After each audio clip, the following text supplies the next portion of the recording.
Hi chefs, how you all doing? Hope you're all safe and well. Just thought I'd do a little recipe video for you. We're going to make a Genoise sponge. It's a fairly simple recipe, only 4 ingredients go into it, but the process is quite complex of how we're going to aerate our eggs, how we're going to incorporate the flour and the butter into the recipe. I'll put a little recipe card on Moodle for you so you've got all of the ingredients to hand, but it's 6 eggs, whole eggs. Try and have fresh eggs if you can, and try and get them to room temperature before you start the recipe. So 150 grams of plain flour, sifted or sieved, 75 grams of melted butter, and 150 grams of caster sugar. But don't worry if you didn't get all that down, because I will do the recipe on Moodle for you as well. Okay, so forgive me if the camera angles in the video is a bit shaky. I'm doing it by myself, and bear with me. Okay, thank you.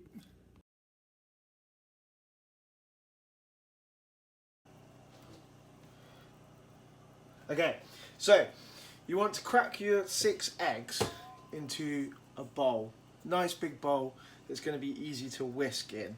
So I'm very lucky that I have a Kenwood Chef mixer, which I know you can't see, but I'll take you over to it.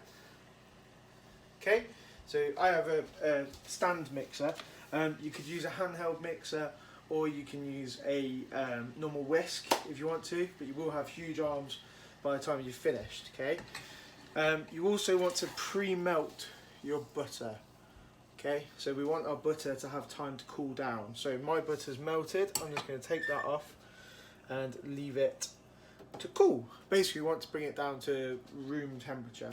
Okay, so I've also got my sugar weighed out, my flour as well, which is here. Now, I haven't got a sieve.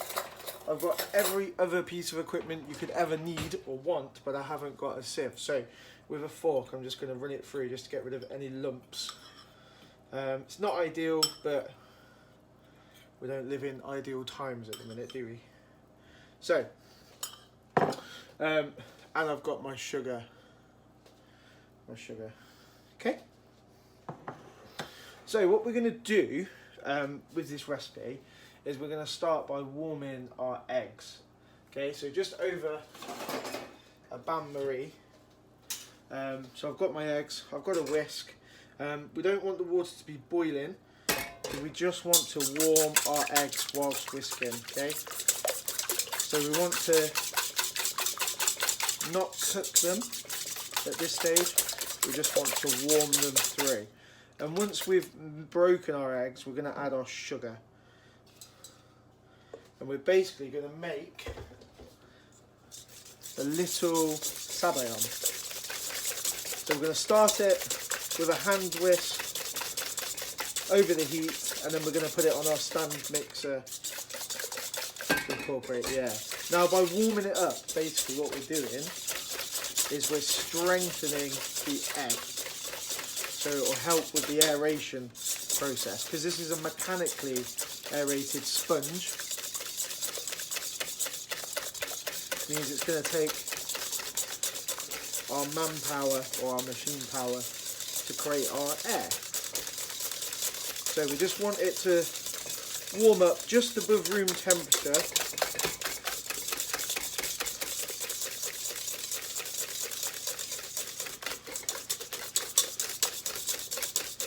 And then we can transfer it onto our stand mixer.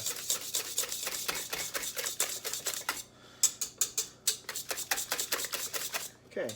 Also, by warming it, we just help the sugar to dissolve.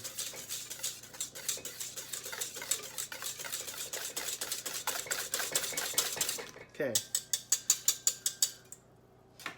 So.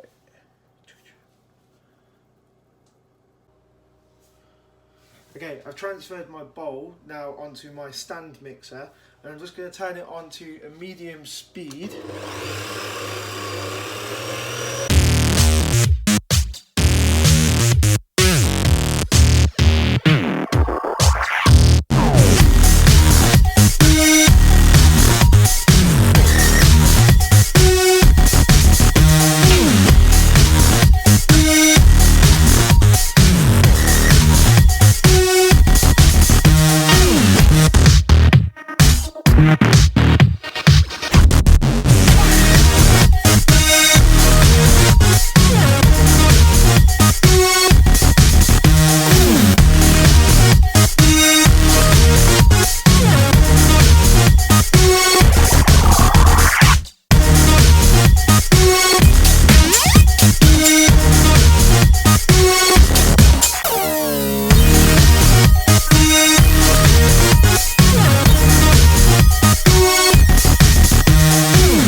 Okay, so you're looking for the mixture to reach the ribbon stage. So you should be able to make a little S or a figure of 8 shape, and it just hold, which I'm just going to give it a little bit longer, just because you don't want the mixture to lose strength, because you'll lose your air. So let's...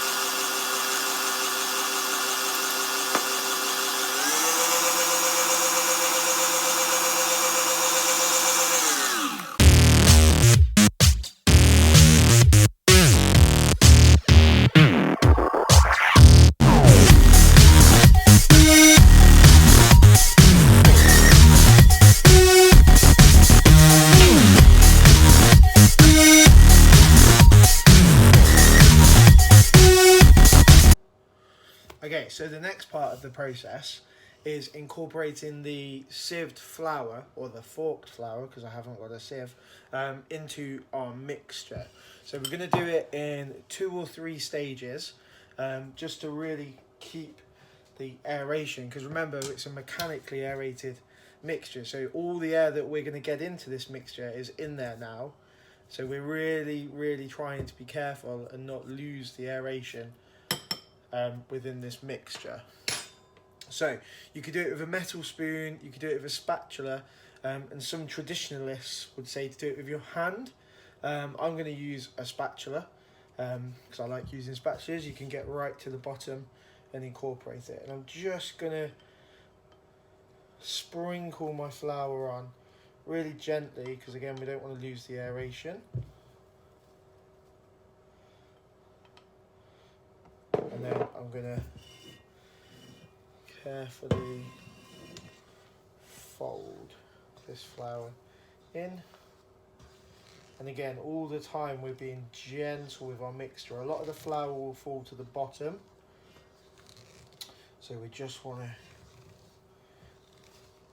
keep folding.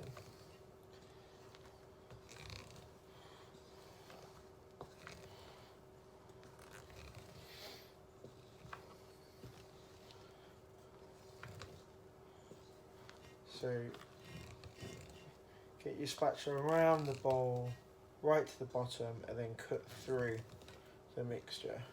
So almost doing a figure of 8 again in our mixture. Just being really gentle and really careful. And make sure you get right down to the bottom of your bowl, because that's where the flour will be hiding.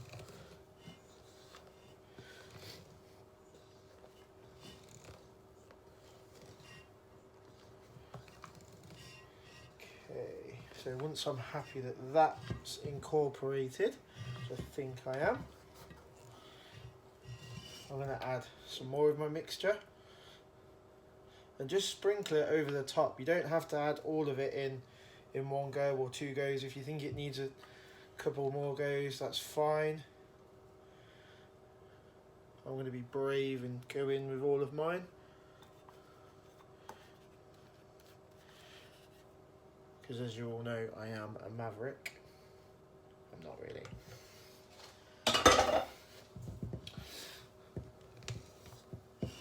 Okay, and again I'm doing the same figure of 8 cutting motion.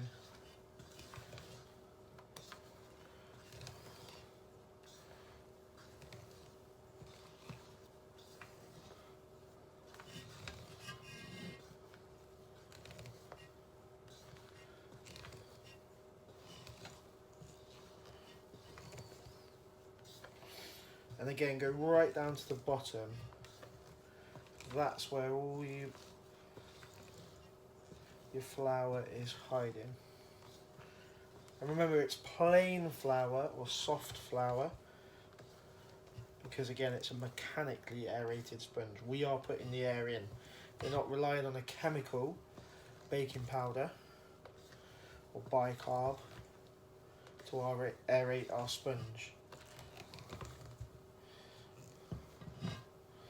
This is why we're being really careful at this stage. Whereas if we were making a Victoria sponge, which is actually a cake, not a sponge, as we all know, we could beat the hell out of it because we've got baking powder in there, and that's what causes the reaction.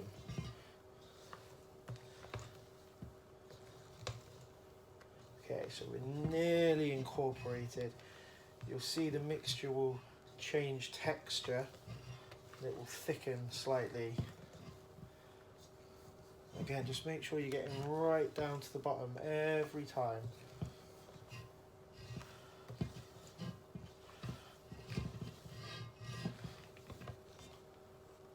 You don't want any lumps in there.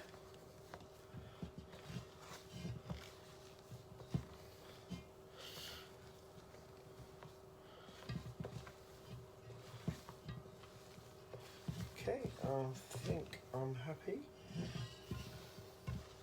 with that. So then we need to add our melted butter. So remember, we've melted our butter and we've let it cool down. Now there's a couple of ways you can do this. You can either add it into your bowl. If you're going to do that, add it to the edges of the bowl, again, because we're always trying to make sure we keep all of that air into the mixture. Or we can add a little bit of our sponge mixture into our butter, mix it, and then incorporate that. So what we'll do is we'll do that method. So can you see that? Sorry, my camera angle isn't great. I'm just going to mix that in.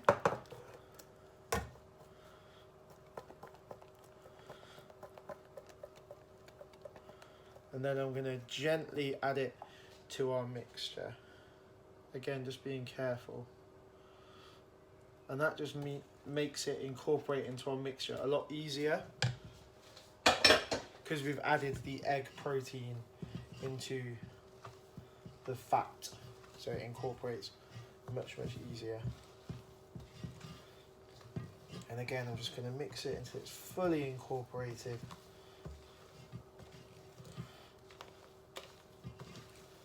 Being really careful again, just make sure you go right down to the bottom.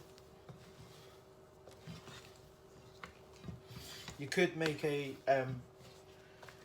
chocolate Genoise as well. It's basically the same process. You just replace some of the flour with cocoa. And I can add that recipe to Moodle as well if any of you want to have a go at making a chocolate one, if you prefer that.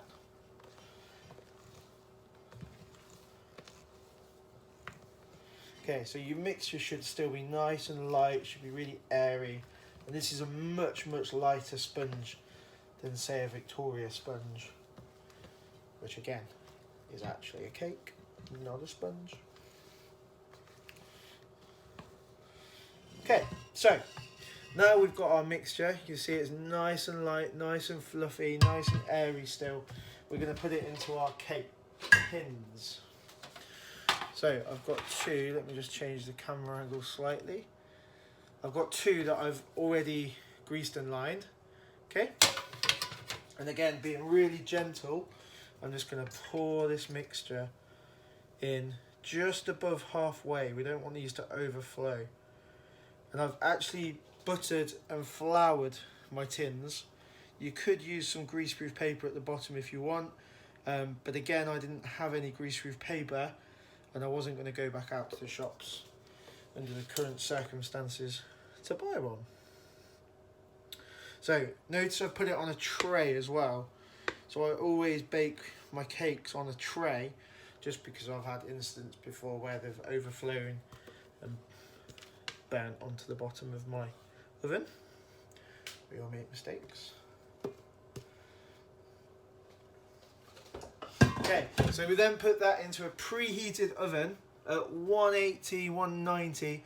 Take around about half an hour. Check it after about 20 minutes. And I'll show you the finished cakes when they're done.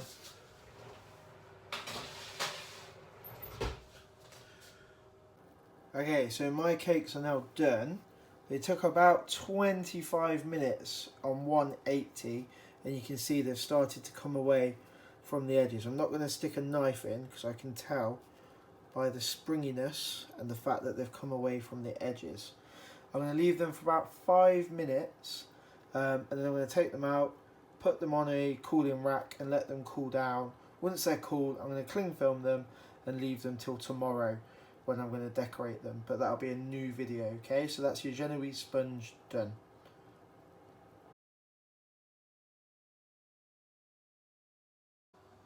Thanks for watching the video, chefs. I hope you like it, hope it's useful, and I'm going to do another video tomorrow on how to finish and how to decorate the cake.